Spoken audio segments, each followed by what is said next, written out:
বিএনপির আন্তর্জাতিক বিষয়ক সহ সম্পাদক ব্যারিস্টার রুমিন ফারহানা আমাদের সাথে যুক্ত হয়েছেন। ব্যারিস্টার রুমিন ফারহানা আমাদের সাথে বোধহয় তার নির্বাচনী এলাকা ব্রাহ্মণবাড়িয়া থেকে যুক্ত হয়েছেন। ব্রাহ্মণবাড়িয়া থেকে আমি জানি, নির্বাচনী এলাকা থেকেই কিনা। ব্যারিস্টার রুমিন ফারহানা, আপনার এই ব্যস্ততার মধ্যে আপনি আমাদের সাথে সংযুক্ত হয়েছেন, সেজন্য আমাদের ধন্যবাদ, শুভেচ্ছা এবং কৃতজ্ঞতা জানবেন। আমাদের সঙ্গে আরও থাকছেন জনাব মির্জা ফখরুল ইসলাম আলমগীর, নামেই যার পরিচয়। আলাদা করে তার সম্পর্কে শুধু এটুকুই বলার আছে, গত 15 বছরে শেখ হাসিনা সরকারের সময় তিনি বারবার জেল খেটেছেন। বারবার তাকে বিভিন্নভাবে আমি এই অনুষ্ঠান শুরুর আগে দেখছিলাম যে অন্তত 7, 8, 9, 10 বার তো তিনি জেল খেটেছেনই। যদি সময়ের হিসাবেও বলি সেটি 2 বছর, অন্তত তার বেশিও হতে পারে। সেই সময়ের মধ্যেও তিনি বিএনপিকে ধরে রেখেছিলেন, বাংলাদেশ জাতীয়তাবাদী দলকে তিনি ধরে রেখেছেন, নেতৃত্ব দিয়েছেন, বিভিন্ন সময় বিভিন্ন গুরুত্বপূর্ণ সিদ্ধান্ত দিয়েছেন, সামনে থেকে নেতৃত্ব দিয়েছেন। মির্জা ফখরুল ইসলাম আলমগীর, যাকে আমরা একজন পরিচ্ছন্ন রাজনীতিবিদ হিসেবে জানি, তাকে আজকের অনুষ্ঠানে পেয়ে আমরা স্বাগত জানাই। আপনাকে আন্তরিক কৃতজ্ঞতা জানাই যেন মির্জা ফখরুল ইসলাম আলমগীর, আপনি আমাদেরকে সময় দিয়েছেন এবং আমাদের সাথে যুক্ত হয়েছেন। আপনাকেও ধন্যবাদ যে আপনি আমাকে ডেকেছেন। আপনার সঙ্গে কথা বলতে এমনি আমার ভালো লাগে। Thank you so much. আমি আমি আমি আমি যে প্রশ্নটি করতে চাই সেই প্রশ্নটি হচ্ছে যে অনেকের, মানে শুরুর প্রশ্নটি সেটি অনেকের প্রশ্ন। আমাদের আসলে অনেকগুলি প্রশ্ন আছে আপনার কাছে। আমি আপনার কাছে একটু প্রথমে আসতে চাই। সেই প্রশ্নটা হচ্ছে যে তারেক রহমান সাহেব ফিরলেন, 17 বছর পর ফিরেছেন। তাকে নিয়ে অনেক কৌতূহল ছিল, অনেক শঙ্কা ছিল কারো এবং অনেকেরই বোধহয় অনেক আশাও ছিল। কিন্তু আমরা আপনাদের কাছে জানতে চাই যে মিডিয়া ব্যাপারটাকে যেভাবে প্রচার করলো, প্রকাশ করলো, সেটাতে আপনার কেমন লাগলো? আমি আপনার কি মনে হলো যে তার ফিরে আসাটার রাজনৈতিক সিগনিফিকেন্স আমরা জানতেই চাইবো, কিন্তু মিডিয়াতে আমরা যা দেখলাম সেটা আসলে কিরকম দেখলাম? এখানে এই মুহূর্তে এখনই আমাদের এই প্রশ্নগুলো নিয়ে আমরা আপনার কাজ করছি না, কারণ আমরা এখন আমাদের সামনে যে সবচেয়ে বড় চ্যালেঞ্জ সেটা হচ্ছে যে আপনার এই ইন্টারিম গভর্নমেন্টের কাজগুলো তারা যেন শেষ করতে পারে, অর্থাৎ যে সমস্ত সংস্কারের বিষয়গুলো আছে সেই সংস্কার যে কয়েকটা আপনার খুবই নির্বাচন কেন্দ্রিক এবং প্রয়োজনীয়, সেই সংস্কারগুলো করে নির্বাচনের কথা আমরা বলছি এবং আমরা মনে করি যে এটা আপনার যথা সময়ে সেটা অনুষ্ঠিত হবে। অন্যদিকে যেন তারেক রহমান সাহেব আমাদের দলের ভারপ্রাপ্ত চেয়ারম্যান এখন আছেন এবং তিনিও নির্বাচন করতে চাইলে তিনিও নির্বাচন করতে চান, সেটা উনি করতে পারবেন যে কটা সিটি তিনি করতে চান। তো এই নিয়ে কোনো সমস্যা নেই। সুতরাং খালেদা জিয়া নির্বাচন করলেন, প্রধানমন্ত্রী হলেন, বা তারেক রহমান সাহেব নির্বাচন করে প্রধানমন্ত্রী, এটা নিয়ে কোনো সমস্যা নেই। এই ব্যাপারে পার্টিতে আমাদের কোনো সমস্যা আছে বলে আমি মনে করি না। কিন্তু বারবারই আমরা দেখতে পাই যে যাদের নিয়ে আপনার কথা বলছেন তাদের বিপক্ষে, তাদের প্রতিপক্ষই আপনাকে বারবার হতে হয়। এর কারণ আসলে কি? আমি মোটা দাগে যদি কয়েকটা উদাহরণ দিই তাহলে আপনি দেখবেন, আপনি শুরু থেকে ডক্টর ইউনূস সরকারের সমালোচক, 24 আগস্ট থেকেই বিএনপি ও জামাতের কর্মকাণ্ড আপনি ভালো চোখে দেখছেন না, ইদানিং হেফাজতের প্রতিও আপনি নাখোশ, কথিত তৌহিদি জনতার সক্রিয়তার বড় সমালোচকও আপনি। আপনি কি মনে করেন যে এটা কেন হচ্ছে?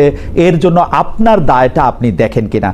তো যে অভিযোগ এনেছে তাকে প্রমাণ করতে হবে যে কি প্রতারণাটা তারা করেছে। রাইট। তো আমাদের সাধারণ মানুষ এবং আমরা যারা নির্বাচন করব, আপনি খুব সঠিকভাবে বলেছেন, আমি কিন্তু এখনো আমার এলাকায়, আমি সপ্তাহে 5 দিনে আমার এলাকাতেই থাকি। তো আমরা এই যে জীবন দিয়ে কাজ করছি, এত কষ্ট করছি, এরপরে যদি আমরা গিয়ে দেখি যে আগে ভাগেই কোনো না কোনো ডিলিং কোনো না কোনো রাজনৈতিক দলের সাথে উপদেষ্টাদের কিংবা উপদেষ্টা পরিষদের হয়ে আছে, কিংবা নির্বাচনে একরকম ধোঁয়াশা দেখছি, কারণ আমি অনেক বেশি সরব, অনেক বেশি সমালোচনা করি এই সরকারের। সুতরাং আমার নির্বাচনের সময় আমি জানি না আমি কিরকম ট্রিটমেন্ট পাবো। আমি কিন্তু সত্যি ভীত খালেদ ভাই, কারণ এই সরকারের এত সমালোচনা আমি গত 14 মাসে করেছি যে এই সরকার আমার আসনে, আমার নির্বাচনে সঠিকভাবে নিরপেক্ষভাবে প্রশাসন। কিন্তু আমার কাছে মনে হয় যে বেরিসা ফারহানা এটা খুব ভয়ের বিষয়। আমি ব্যক্তিগতভাবে যেরকম ভাবে দেখেছি যে আপনি তো বিএনপিরও অনেক সমালোচনা করেছেন। এখন বিএনপি আপনাকে নমিনেশন দেয় কিনা, বিএনপি আপনাকে কিভাবে ট্রিট করে, একটা আমিডামি প্রার্থী দাঁড় করায় কিনা, সেইটাও একটু আসলে দেখার বিষয় যে সেইটা আসলে কোথায় গিয়ে দাঁড়ায় আর কি। আমার মনে হয় এক মিনিট, আমি যেহেতু 17 সাল থেকে কাজ করছি, আমি জানি যে আমি দাবি বা যেই প্রার্থী দাঁড় করাক মানুষ আমার সাথে আছে আলহামদুলিল্লাহ। আপনি আমার প্রোগ্রামগুলো দেখলে আপনি বুঝতে পারবেন মানুষের সারা ইজ ডিফারেন্ট, তো ওইটা আমার সাথে আছে। এনসিপিকে ভোটের মাঠে সঙ্গে চায় বিএনপি। আমরা দেখেছি যে বিএনপি এনসিপির কর্মকাণ্ডকে তুমুল সমালোচনা করেছে, আপনিও করেছেন। মানে আপনার সাথে তো কথা মাঠের বাইরে, মাঠের ভিতরে, স্ক্রিনের বাইরে নানা রকম হয়েছে। এইটা কি সত্যি আসলে, মানে জুলাই আন্দোলনের ছাত্রনেতাদের যে দল এনসিপি, তাকে বিএনপি আসলে সঙ্গে চায়? আমার কাছে ঠিক তথ্যটা নেই, আমি জানি না বিএনপি এনসিপির সঙ্গে জোট করার কথা ভাবছে কিনা। তবে বহুদিন আগে বিএনপি একটা অবস্থান পরিষ্কার করেছিল যে জামাতের সাথে জোট হবে না, এর বাইরে অন্য যে কোনো পলিটিক্যাল পার্টির সঙ্গে বিএনপি জোট করতে পারে। তবে এখানে আরো একটা কথা আমি বিনয়ের সাথে বলি, আমাদের গণতন্ত্র মঞ্চের সঙ্গে আমাদের এক ধরনের অ্যালায়েন্স আছে। গণতন্ত্র মঞ্চ আমাদের সঙ্গে গত 7-8 বছর ধরে মাঠে ছিল, একই সঙ্গে 12 দলীয় জোটও কিন্তু এখনো আছে বিএনপির সাথে। তো এতগুলো পলিটিক্যাল পার্টির সঙ্গে জোট করার পরে আবার নতুন করে এনসিপির সঙ্গে হবে কিনা এই ব্যাপারে আমার কাছে কোনো ব্যক্তিগত তথ্য আমি জানি না। নিউজটা পড়ে আমি যা বুঝলাম, নিউজটা একেবারেই মানে গরম যাকে বলে ওভেন ফ্রেশ। সেটাতে বলা হইতেছে বিএনপি আসলে এনসিপির কাছে টানতে চায়, জামায়াত থেকে যাতে দূরে রাখা যায়, মানে জামায়াতের সাথে যেন না যেতে পারে। এই ব্যাপারে কি আপনি দুইটা লাইন বলবেন? দেখুন, ভোটে তো এখনো 3-4 মাস বাকি আছে, তো এই সময়টা ভীষণ ক্রুশিয়াল। অনেক দলের সাথে অনেক দলের জোট হবে, আবার অনেক দলের সাথে জোট যেটা আছে সেটা হয়তো কিছুটা আলগাও হয়ে যেতে পারে। সো এখনই এই ব্যাপারে মন্তব্য করা কঠিন। ভোটের হিসাব নিকাশ, ভোটের পরিসংখ্যান ইত্যাদি সকল কিছু বিবেচনায় নিয়েই রাজনৈতিক দলগুলো তাদের দাবার গুটি সাজাবে, এইটুকু আমি বলতে পারি। তাহলে আমার এই কথা আপনি লিখে রাখেন, বিএনপি তাহলে ইলেকশনও পাস করবে না। I have raised my case.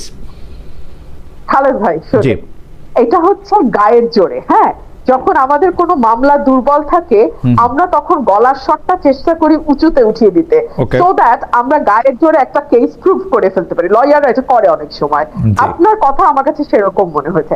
আচ্ছা, আপনি বলেন, পুলিশ প্রশাসন থেকে শুরু করে যারা দায়িত্ব পালনরত অবস্থায় আছে তারা এই সরকারের অধীনে কাজ করে, তাদের বেতন ভাতা সবকিছু আসে এই সরকারের কাছ থেকে। 1, 2 হচ্ছে তারা যদি দায়িত্বে অবহেলা করে কিংবা তারা কোনো অন্য দলের ইশারায় দায়িত্ব পালন থেকে বিরত থাকে, তখন তাদের বিরুদ্ধে শাস্তিমূলক ব্যবস্থা নেওয়ার এখতিয়ার কেবলমাত্র এই সরকার রাখে। এবং এই সব কাজ করার জন্য আমরা 5.5 থেকে 6 লাখ কোটি টাকা দিয়ে একটা সরকার পুষতেছি।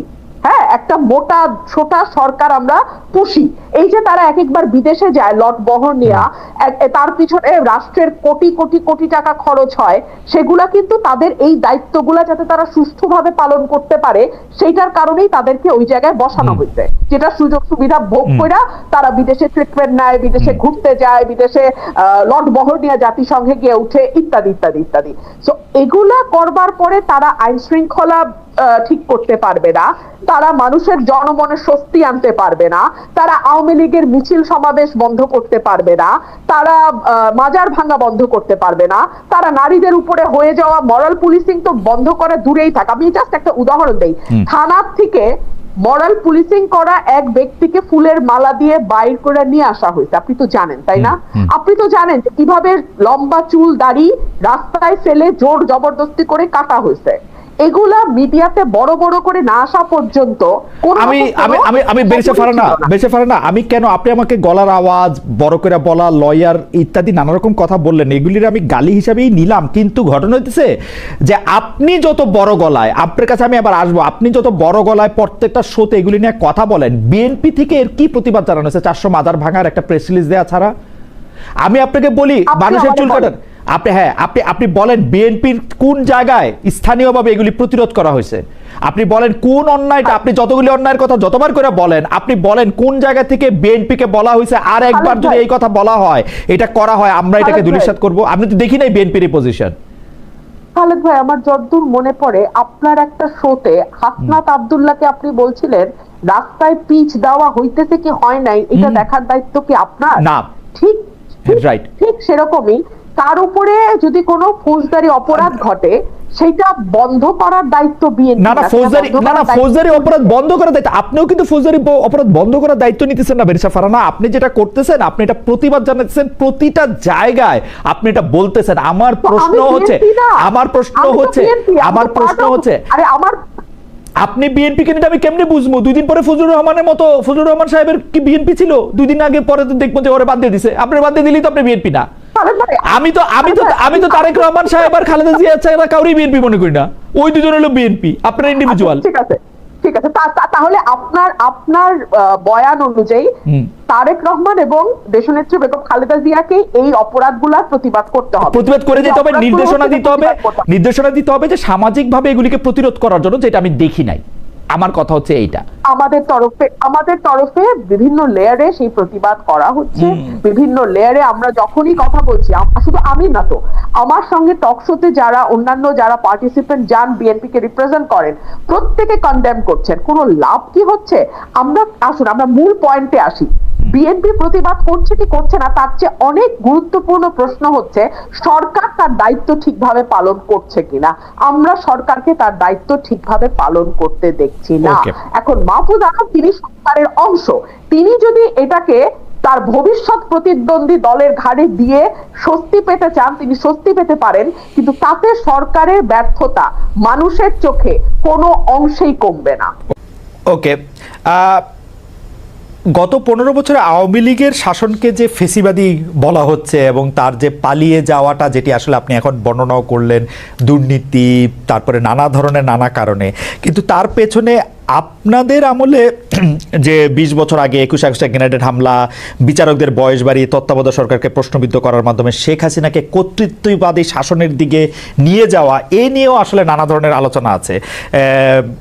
এই দুটি ঘটনা যদি হাইন্ডসাইট আপনি একটু দেখেন, যে মানে যেগুলি হচ্ছে ক্রাইমের ঘটনা, অর্থাৎ হচ্ছে 21 আগস্টের গ্রেনেড হামলা, 10 ট্রাক অস্ত্র, আবার অন্যদিকে তত্ত্বাবধায়ক সরকার ব্যবস্থাটাকে একটা এরকম জায়গায় নিয়ে যাওয়া, এই দুটিকে আপনি আপনার মূল্যায়ন আমরা একটু শুনতে চাই। যে দুটি আপনার 21 আগস্টের যে ঘটনা, এই ঘটনার সঙ্গে বিএনপিকে জড়িত করা এবং বিশেষ করে তারেক রহমান সাহেবকে জড়িত করা, এটা পুরোপুরি ভাবেই রাজনৈতিক উদ্দেশ্য প্রণোদিত। এটা কোনো মতেই বিএনপি এর সঙ্গে জড়িত তো নয়ই, বরঞ্চ আমি মনে করি যারা বিএনপি কে শত্রু হিসেবে চেনে তারা জড়িত। এবং এখানে বেনিফিশিয়ারি কারা হয়েছে সেই বিষয়টা আমাদেরকে অবশ্যই লক্ষ্য রাখতে হবে। 21 আগস্টের মামলায় who was the beneficiary? Beneficiary was Awami League. কারণ বিএনপি ক্ষমতায় থেকে সে এমন কোনো ঘটনা ঘটাবে কেন যে ঘটনাটা তার বিপক্ষে যাবে? এটা গেল 1 নম্বর। আর আপনি যে প্রসিডিংস গুলো দেখেন সমস্ত, আপনি তো একসময় বিচার বিভাগের মানুষ ছিলেন, দেখবেন যে তারেক সাহেবকে এখানে জড়িত করা হয়েছে 4টা আপনার আইও চেঞ্জ করার পরে। সর্বশেষ যে আইও নিয়ে আসা হয়েছে সে হচ্ছে আওয়ামী লীগ দলীয় ভুক্ত কাহার এখন যে আপনার নিজে থেকেই তাদের নির্দেশে সে এই চার্জশিটটা করেছে, যেটা কোনো সম্পর্ক নেই। অন্যদিকে যে আপনার মূল আসামি ছিল, ভদ্রলোকের নাম আমি ভুলে যাচ্ছি, মৌলানা মুফতি মোহাম্মদ, তিনি তাকে দিয়ে 164 দিন তাকে টর্চার করে তাকে দিয়ে একটা আপনার স্টেটমেন্ট করিয়ে নিয়েছিল। পরে দেখা গেছে যে উনি নিজেই সেটাকে আবার ভোগ করেছেন, বলেছেন যে এটা আমাকে টর্চার করে নেওয়া হয়েছে। এবং দেখেন কিভাবে কি মারাত্মক ঘটনা, কোথায় চলে গিয়েছিল সবকিছু। এবং he was hang before the trial was complete. তো যে প্রধান আসামি তাকে আপনি আগেই অন্য একটা মামলাতে জুড়িয়ে দিলেন যাতে আসল সত্যটা বেরিয়ে নিয়ে আসে। তো এই কথাগুলো কিন্তু কেউ আপনার ইনভেস্টিগেটিভ জার্নালিজম করে না, যার ফলে এই বিষয়গুলো আসে। আপনারা পলিটিক্যাল জিনিসটাকে নিয়ে চেষ্টা করেন, ওটা why did you try to go deep into it? আমি বলি, শেষ করি প্লিজ। জি প্লিজ, ইনভেস্টিগেটিভ জার্নালিজমটা সিরিয়াসলি করেন এবং এটাকে ফাইন্ড আউট করেন যেটা আসলে ব্যাপারটা কি ছিল। সেটা করছেন না, করছেন যে বিএনপি কিন্তু সব করার জন্য করছেন। এটাকে আমি মনে করি এটা এক ধরনের রাজনৈতিক উদ্দেশ্য প্রণোদিত। ওকে ওকে, আমি ইনভেস্টিগেটিভ জার্নালিজমের প্রসঙ্গে মানে আমি আপনাকে মাঝখানে ইন্টারাপ্ট করতে চাইনি, আমি শুধু বলতে চাইছিলাম যে এইটা তো আসলে আমাদেরও সীমাবদ্ধতা থাকে ইনভেস্টিগেটিভ জার্নালিজম যে আমরা করতে পারি নাই, কিন্তু এই কথাও তো সত্য যে বিএনপির আমলে আমরা একটা 21 আগস্টের গ্রেনেড হামলার পরে আমরা একটা জজ মিয়াকে দেখেছিলাম, যে জজ মিয়া একটা বানানো হতে পারে, আমি ধরে নিচ্ছি সেটা আপনারা মনে করছে যে ভুল, আমিও ভুল ধরে নিচ্ছি, কিন্তু আপনারা তো পারতেন এখানে একটা ইনভেস্টিগেটিভ জার্নালিজম করে আসল সত্যটা উদ্ঘাটন করতে, সেটা তো করেনি। আমি আপনাকে আসল সত্যটা বলছি সেটা আমি বললাম। আপনি এই জিনিসগুলো তো আপনারা কখনোই তুলে ধরবেন না যে 4 বার তার আয়ু চেঞ্জ করা হয়েছে, কখনোই তুলে ধরবেন না যে কার আকাঙ্ক্ষা দেওয়া হয়েছে যে আওয়ামী লীগের নমিনেশন চেয়েছিল, অবশ্যই তুলে ধরবেন, কখনোই তুলে ধরবেন না যে মুফতি মাহমুদকে বিচার শেষ হওয়ার আগে থেকে আপনার ফাঁসি দেওয়া হয়েছে। তো দিজ আর দ্য এভিডেন্সেস যেখানে আপনি পরিষ্কার বুঝবেন যে একটা শুধুমাত্র সাজানো মামলা, তাকে এখানে জড়িত করার জন্য এই কথাগুলো এসেছে। তত্ত্বাবধায়ক সরকার ব্যবস্থা বাতিল করার জন্য বা তত্ত্বাবধায়ক সরকার ব্যবস্থাকে প্রশ্নবিদ্ধ করার জন্য বিচারকদের বয়স বাড়ানো এবং একজন বিচারপতিকেই আসলে তত্ত্বাবধায়ক সরকার ব্যবস্থার প্রধান করার লক্ষ্য নিয়ে সেইটা করার কারণে বিচার মানে এই পুরো বিধানটাই এটা দিস ইজ ইওর ন্যারেটিভ, এটা আমাদের ন্যারেটিভ নয়। আচ্ছা, আমরা মনে করি যে ওই সময় প্রয়োজন ছিল আপনার বয়স বাড়ানোর ব্যাপারটা, ওইটা বাড়ানো হয়েছিল। ইট মে নট ওয়ার্ক, সেটা অন্য কথা।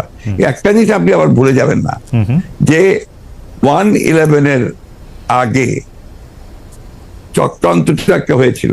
সে চক্রান্ত হচ্ছে যে আপনাদের সেই 9/11 ঘটেছিল তার আগে, আর এখানে আপনার কিছু পশ্চিমা দেশ একসাথে হয়ে চুইজডে ক্লাব তৈরি করেছিল, একই সঙ্গে ভারতবর্ষ তার সঙ্গে যুক্ত হয়েছিল, এবং তাদের মূল টার্গেটটা ছিল যে জাতীয়তাবাদী শক্তিকে এখান থেকে নির্মূল করা।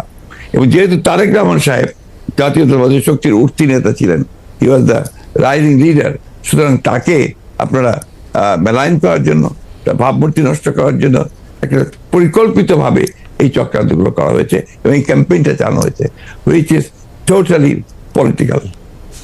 অন্তর্বর্তীকালীন সরকার আসলেই আমরা আমরা আমরা আমরা আমরা দেখি যে এইটার সাথে আসলে নানান আশকথা পাশকথা যুক্ত হয়। আপনি যেটিকে আন্তর্জাতিক চক্রান্তের কথা আগের সরকার মানে 2007 সালে সরকার বললেন, এবার অন্তর্বর্তীকালীন সরকারের আগমনটাও কি আপনার কাছে একটা চক্রান্তের বিষয় বলে মনে হয়? কারণ আমরা দেখি যে প্রশ্ন উঠতে পারে না, প্রশ্ন উঠতে পারে, কারণ আমরা দেখেছি এবারকার অন্তর্বর্তী সরকারের যে আগমন, এটা একটা জনগণ ছাত্রদের একটা সম্মিলিত আপনার আন্দোলন, আপনার অভ্যুত্থানের ফলে। এখানে আপনি চক্রান্ত দেখছেন কোথায়? আমি এটাকে দেখছি যে এটা একটা বাংলাদেশের জনগণের একটা পুরোপুরিভাবে একটা বিপ্লবের আকাঙ্ক্ষা থেকে এটা এসেছে, এবং সেখান থেকে এসেছে যে they want to get rid of this fascist government, Hasina government, the murderer, তার বিরুদ্ধে